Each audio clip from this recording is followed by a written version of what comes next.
Olá, amigas, amigos.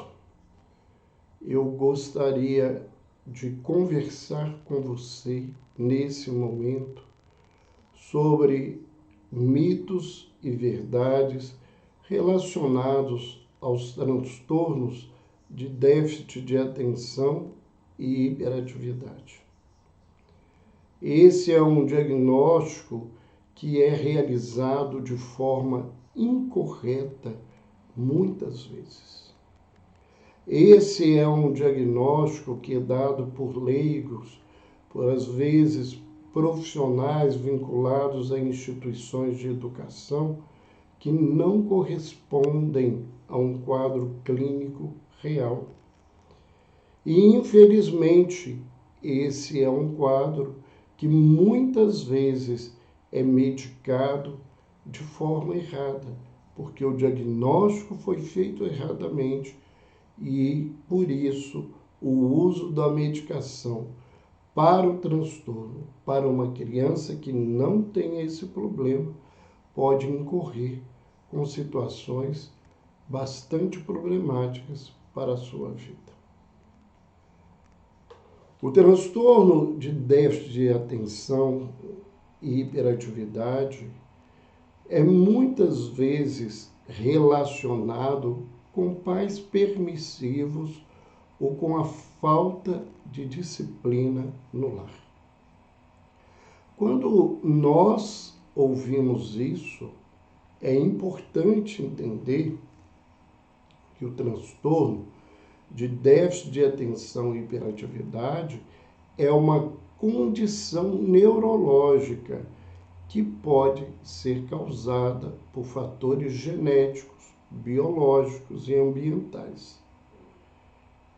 Necessariamente, essas crianças ou esses adultos não são filhos de pais permissivos ou crianças ou jovens que não receberam um trabalho de disciplina adequado.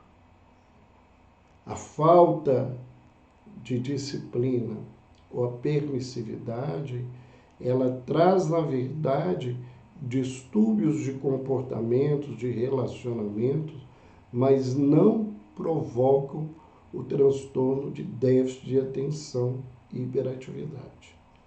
Essa condição pode agravar o quadro, mas ela não é responsável pelo quadro.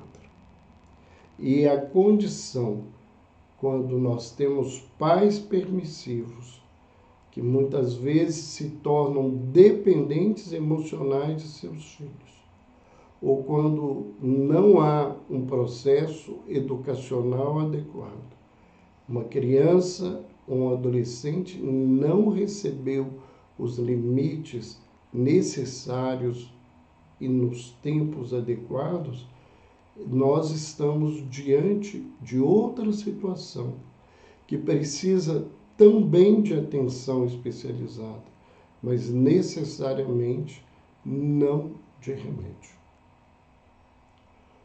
Uma outra situação que é falada sobre os transtornos de déficit de atenção e hiperatividade é que todos os portadores desse quadro são hiperativos.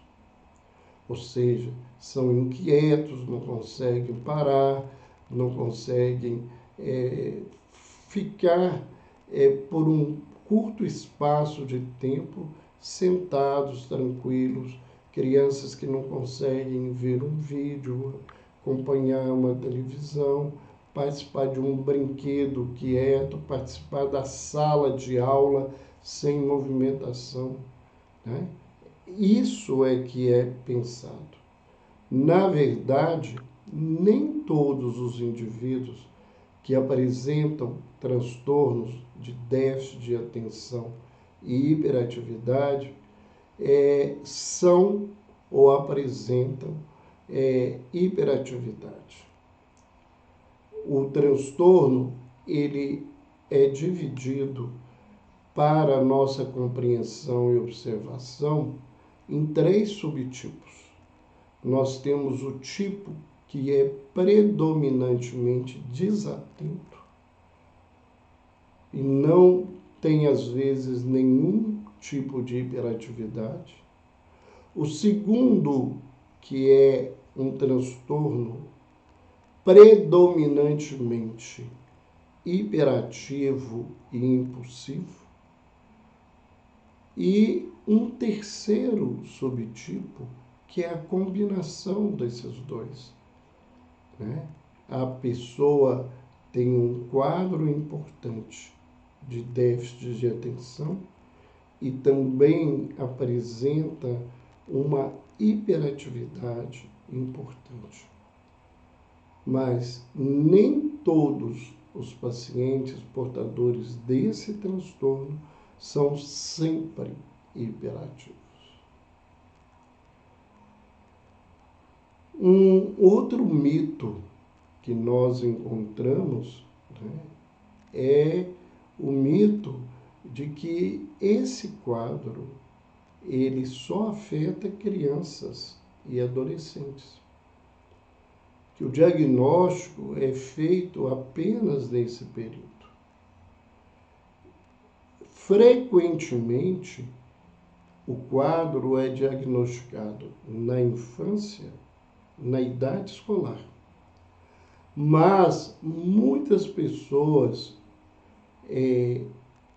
têm sintomas desses quadros na fase adulta e só são diagnosticados por inúmeros fatores que não cabem aqui no nosso desenvolvimento na fase adulta.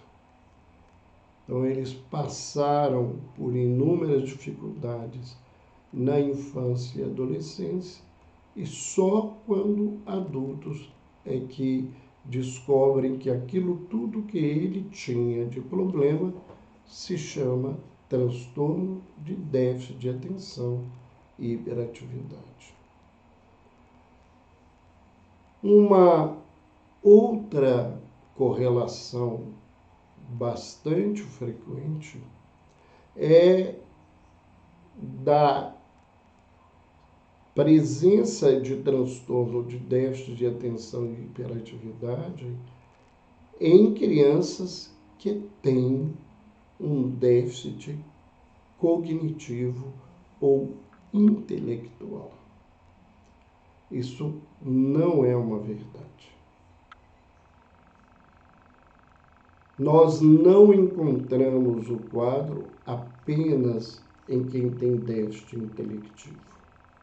Ele pode estar presente nesse quadro e isso é chamado de comorbidade. Muitos que têm esse tipo de quadro, de transtorno, eles às vezes são inteligentes, têm habilidades cognitivas diferenciadas e até excepcionais, principalmente na área da criatividade e da solução de problemas. Então, essa relação de déficit mental com déficit de atenção e hiperatividade não é necessariamente verdadeira.